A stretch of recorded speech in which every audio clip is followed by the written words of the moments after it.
Bonjour à tous et bienvenue. Vous avez certainement déjà entendu parler de maisons hantées, d'endroits plus ou moins toxiques dans lesquels on ressent des présences.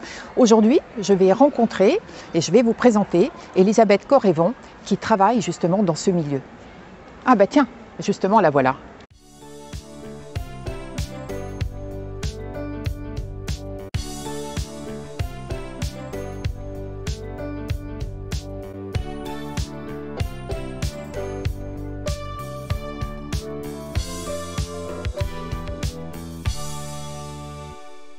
Elisabeth, je suis ravie de te rencontrer enfin en chair et en os.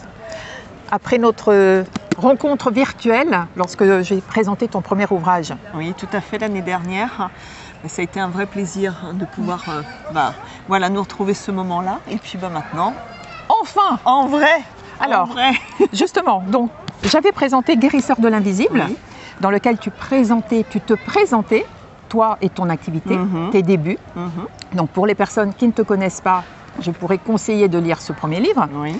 Mais en revanche, aujourd'hui, si on se rencontre, c'est parce que je voulais absolument parler de ton deuxième ouvrage, Des murs, un toit, des âmes, que j'ai trouvé extraordinaire.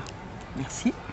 Pour être honnête avec toi, j'ai préféré le deuxième au premier, parce que peut-être j'avais déjà lu le premier, donc j'avais envie d'en savoir plus. Et avec ce deuxième roman, parce que ça pourrait être un roman, j'ai trouvé ça passionnant, les phénomènes que tu racontes. Eh bien écoute, oui, ces phénomènes que tu vis au quotidien. Que je vis au quotidien et que les personnes, donc mes patients ou les personnes qui viennent donc vers moi, qui vivent des phénomènes étranges, qui ont envie de comprendre et surtout qui veulent que je fasse le nécessaire donc, dans leur maison pour pouvoir y vivre de façon pérenne à nouveau.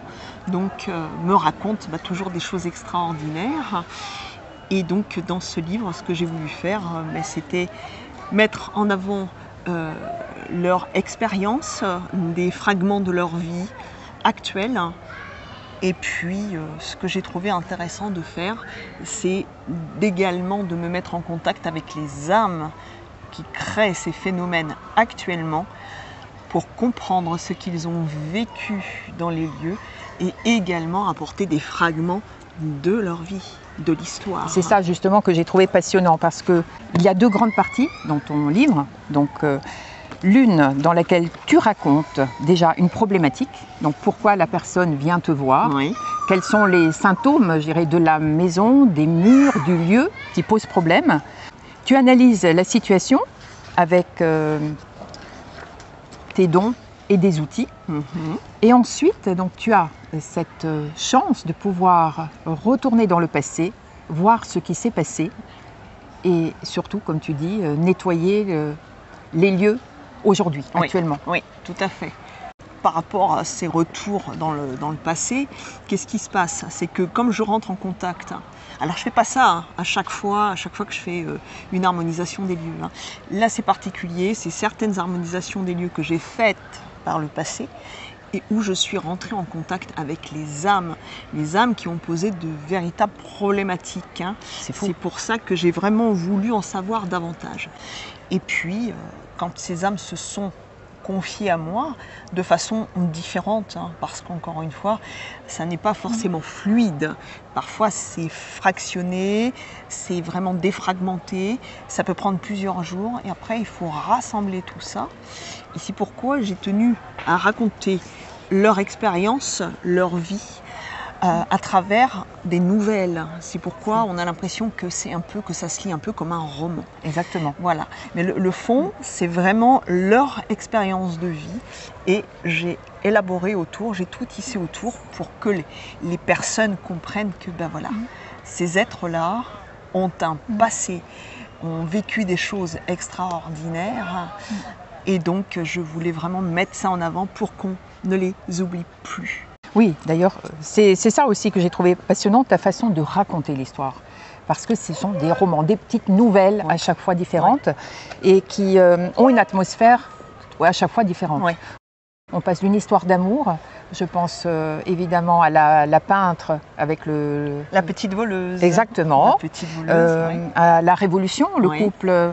C'est vraiment, on saute d'une thématique à l'autre et d'un sentiment à l'autre. Oui, alors justement, ce qui est intéressant pour les personnes qui ont lu le livre, les retours que j'ai eus, c'est que à chaque fois les gens se retrouvent. Parce que toutes les situations qui sont abordées à un moment donné, ces personnes-là se retrouvent dedans. Donc forcément, ça les réconforte de savoir qu'elles ne sont pas seules à vivre ces événements, cette phénoménologie paranormale. Eh bien, on est plein à vivre ce genre d'expérience. Et c'est pourquoi donc j'ai encore une fois voulu relater tout ça avec bien sûr ces personnes merveilleuses qui ont bien voulu que je délivre le message qu'elles avaient eu la gentillesse de me communiquer et ce que j'ai fait donc au travers de ma plume, tout simplement. Parce que lorsque justement tu dis j'ai été en contact avec les âmes différentes, je me posais la question, donc tu donnes tout à fait une marche à suivre en fait, de la façon dont les étapes de ton travail, mais tu as dit tout à l'heure que c'était fragmenté. Oui. Donc le contact avec l'âme, tu ne l'as pas forcément dans le lieu même.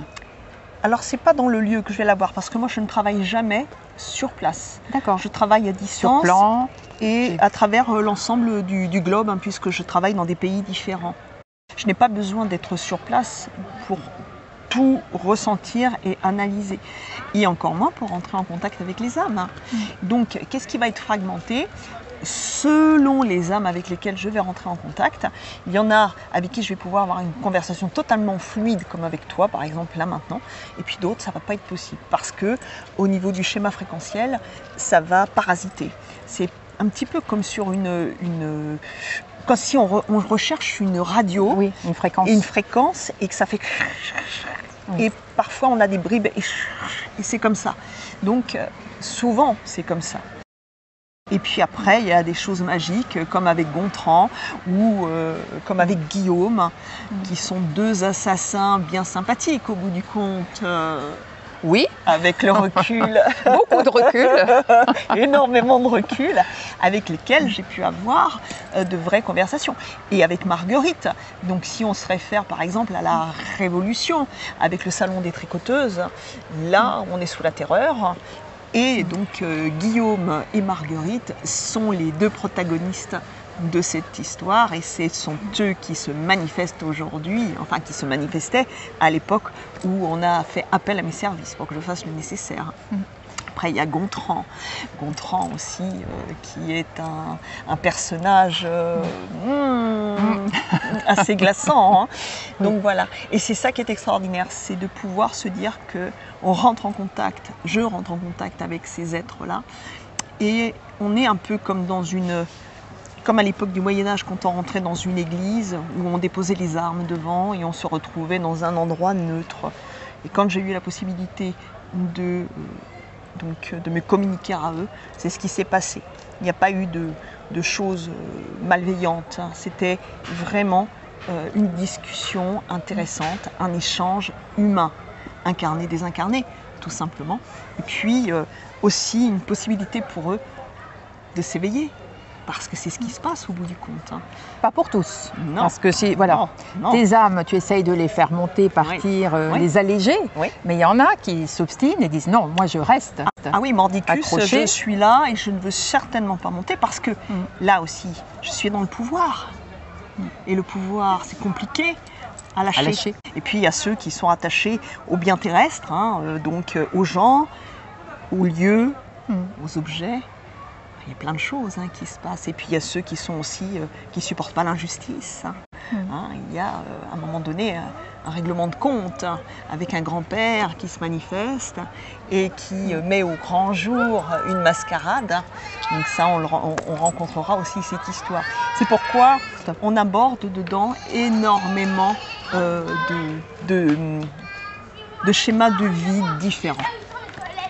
Nous parlions tout à l'heure d'âmes errantes. Dans tes histoires, puisque ce sont des histoires racontées, comme tu l'as dit, de façon romancée, mais réelle, il y a donc des âmes qui partent, qui acceptent ton aide pour partir, s'envoler. Il y en a d'autres qui restent, qui s'accrochent. Est-ce que tu es resté en contact avec certaines d'entre elles qui sont restées? Alors, par exemple, est-ce qu'ils reviennent te voir après? Si tu ne leur demandes rien, est-ce que tu restes en contact? Parfois, j'ai des bribes de conversation. Ça dépend. Si on est sur une même fréquence, je vais entendre certaines choses. Et puis, parfois, oui, je vais aller prendre des nouvelles. Pourquoi? Parce que ce que j'ai envie, bien sûr, c'est de faire monter, les âmes dans la mesure du possible. Donc, je surveille quand c'est le moment. Parce que je ne vais pas les laisser tomber, ces bonnes âmes-là, je ne veux pas, malgré ce qu'elles ont fait, encore une fois. Quelqu'un me disait, après avoir lu mon livre, c'est courageux ce que vous faites, parce que vous faites monter des âmes qui ne sont pas forcément de bonnes âmes. J'ai dit, je ne suis pas là pour juger. Si on en avait fait autant avec nous, on ne serait pas là. Il faut savoir être secourable et bon vis-à-vis des autres, quels qu'ils soient, incarnés ou désincarnés. Donc oui, j'attends le moment où je vais pouvoir mettre mon petit grain de sel pour donner un coup de pouce, tout simplement. Oui, parce que ça doit être frustrant finalement, quand tu te rends compte que tu ne peux pas aller jusqu'au bout de ta mission, entre guillemets. Oui, alors c'est frustrant pour moi, c'est frustrant pour les personnes qui viennent vers moi pour assainir un lieu. Après, en général, comme dit, le lieu, il est très agréable à vivre. Hein. Mais parfois, quand tu as une âme qui est rattachée mordicus au lieu, et qu'elle a décidé de mettre la pagaille, comme j'exprime très justement dans le livre, si un endroit ne veut pas de vous, fuyez. À un moment donné, s'accrocher à un endroit qui ne veut pas de nous, c'est une hérésie. Oui, parce qu'en fait, ce n'est pas qu'un problème psychique, mental, émotionnel, mais ça devient un problème physique aussi. Tout à fait. Et puis ça peut devenir dangereux. Vraiment dangereux. Et là, pas dangereux de façon subtile, dangereux de façon physique. D'ailleurs, il y a une ou deux histoires qui sont effrayantes. Oui, ça ferait vraiment un film d'horreur. Oui, tout à fait. Il y a des choses qui sont, vraiment, comme tu dis, effrayantes, mais au-delà de ça, ça montre comment l'être humain peut être détraqué. Hein. Mais ça montre aussi, et ça c'est ce que j'exprime dans Guérisseur dans l'invisible aussi, donc le livre que j'ai écrit l'année dernière, qui a été édité l'année dernière, c'est qu'on est tous passés, on a tous fait le pire. Hein.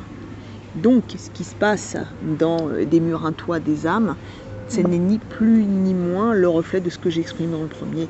Ces âmes-là ont fait le pire. Hein. Qu'à cela ne tienne, elles feront le meilleur dans d'autres vies. Oui, nous sommes tous un mélange d'êtres d'ombre et de lumière. C'est ça.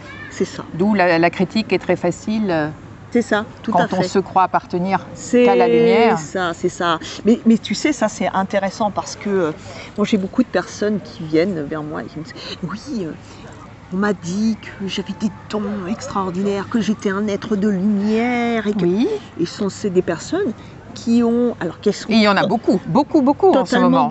Totalement dans l'ego, c'est-à-dire qu'elles sont persuadées qu'elles sont le Messie incarné, qu'elles ont une mission extraordinaire à accomplir. Et le problème, c'est qu'il y a des gens qui vont leur raconter ces choses-là, et ces gens qui racontent ces choses-là sont des gens qui prennent un pouvoir sur l'autre. Oui. Vous voyez, hein. Donc, c'est compliqué, cet aspect-là. Et puis ces personnes qui se laissent complètement embarquer en croyant qu'elles sont spéciales. Ben non, on est tous, à vrai dire, dotés de ces capacités et on peut tous voir ce que moi et tous ceux qui viennent me voir voient, ressentent, entendent. Parce que pour les personnes qui n'ont pas lu ton premier ouvrage, justement, tu pourrais leur dire, pour toi, en fait, ça s'est dévoilé de façon très soudaine. Tu as eu tes dons, entre guillemets, qui se sont développés comme ça. Oui, ça m'est tombé dessus de façon brutale. Et sans que tu le recherches, sans que tu le demandes. Oui, j'ai rien demandé et ça m'est tombé dessus d'un seul coup.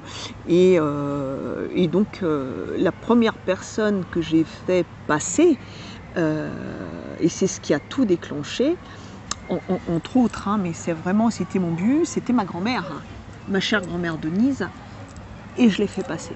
Et à partir de là, tout a changé dans ma vie, mais tout. Ça a été incroyable. Et j'ai vécu bien sûr des choses qui sont très très inconfortables, mais ces choses-là m'ont permis également d'être là où je suis aujourd'hui et d'écrire mes livres. Donc, merci. Et de t'épanouir dans un autre contexte C'est ça. Très original, puisque ce contact du monde visible et Ouais. invisible.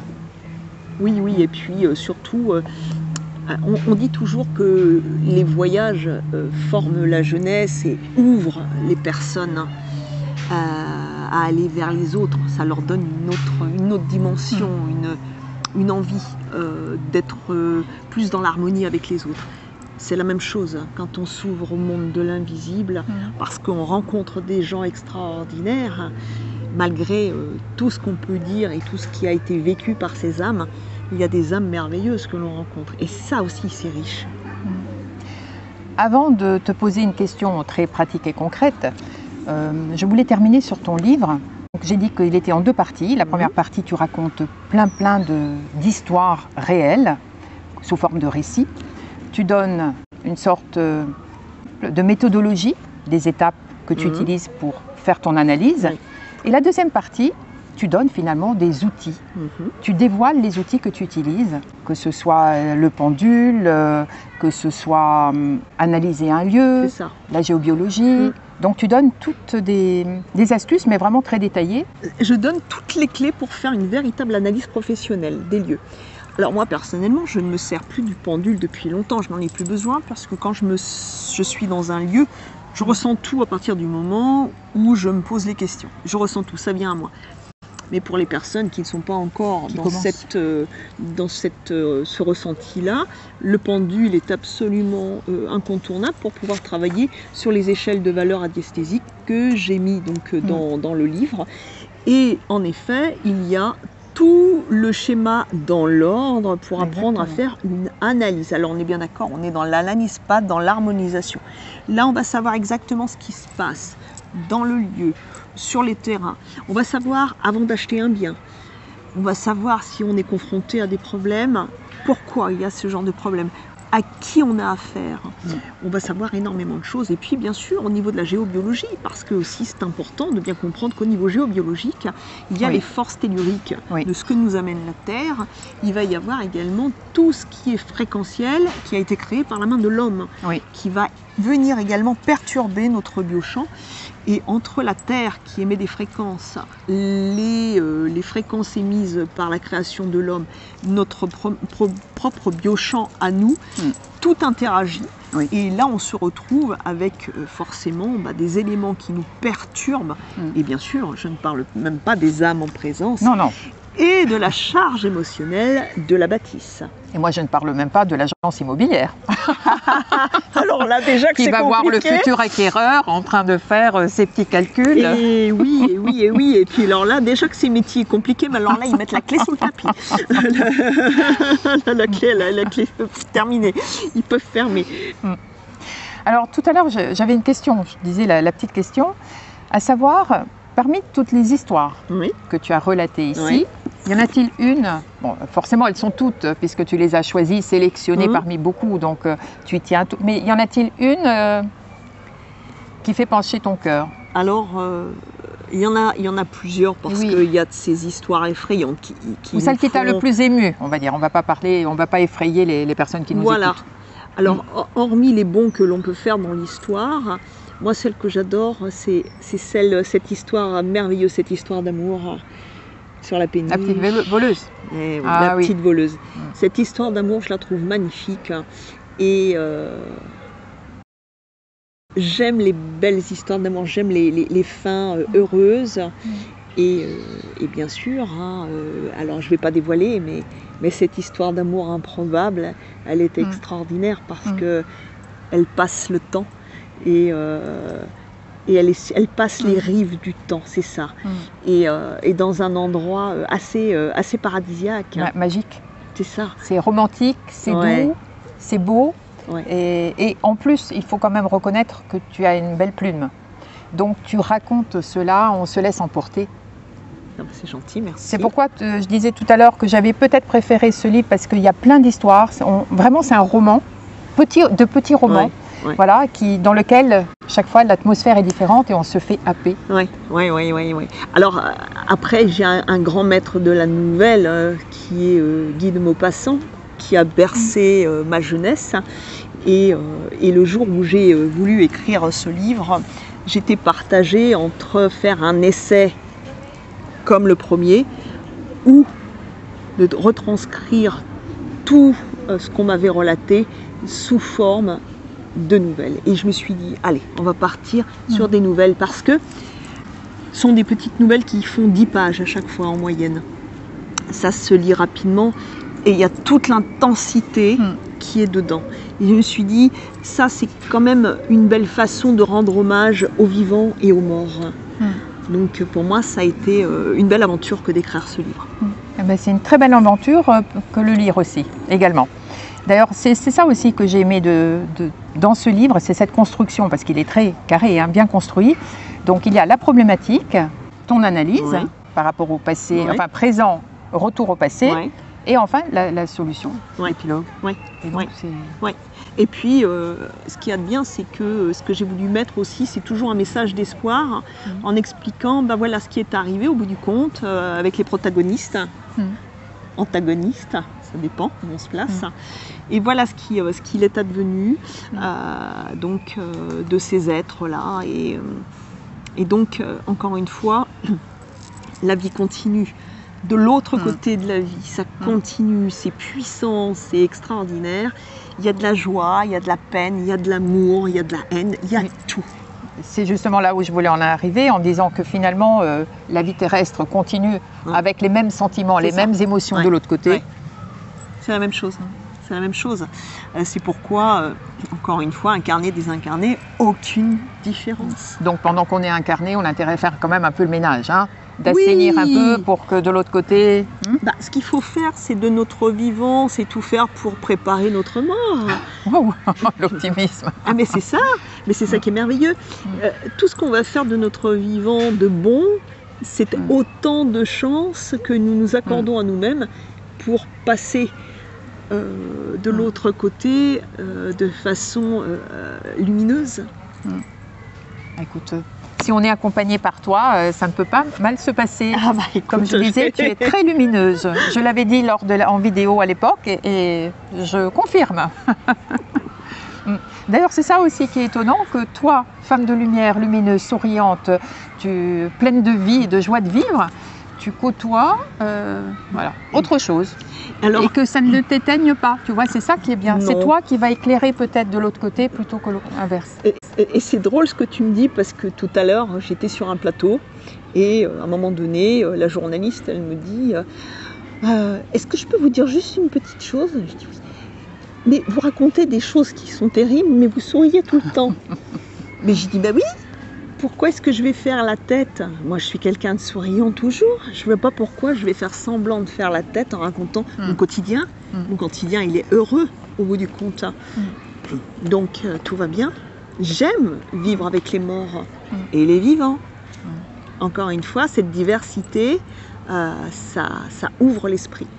C'est, comment dirais-je, comment il s'appelait, qui faisait le cyclope, la minute du cyclope, Desproges. C'est Desproges qui disait, comment dire, l'ouverture d'esprit n'est pas une fracture du crâne. Et ça, j'adore. Merveilleux. Et c'est vrai, s'ouvrir l'esprit, ça n'est pas se fracturer le crâne. On risque pas de perdre son cerveau en route. Donc, surtout, n'hésitez pas. Alors, question pratique, aujourd'hui nous sommes dans un parc parisien, on l'entend peut-être, vous l'avez entendu par rapport à différents bruits qui nous entourent. Est-ce que tu arrives à déconnecter?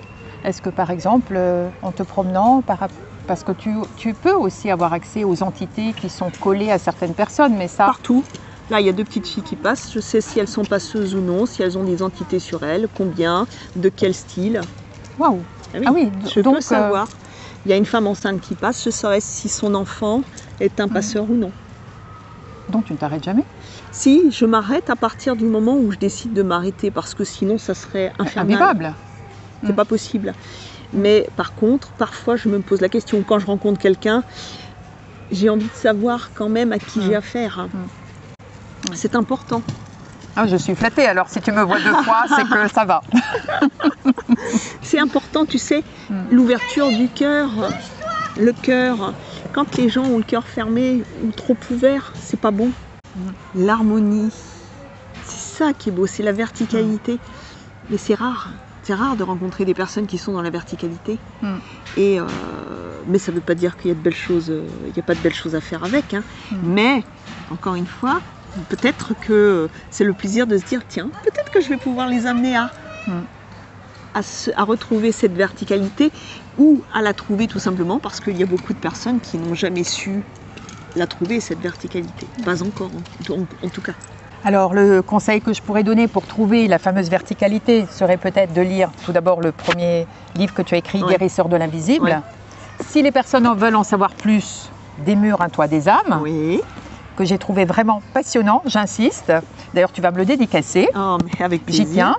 Et puis, qu'est-ce que je peux te souhaiter d'autre? Est-ce qu'il y a un troisième en route? Oui. Là, il y a un roman qui est en route en ce moment. Donc, toujours dans le domaine de prédilection, évidemment. Dans le domaine dans lequel je suis en immersion 24 heures sur 24.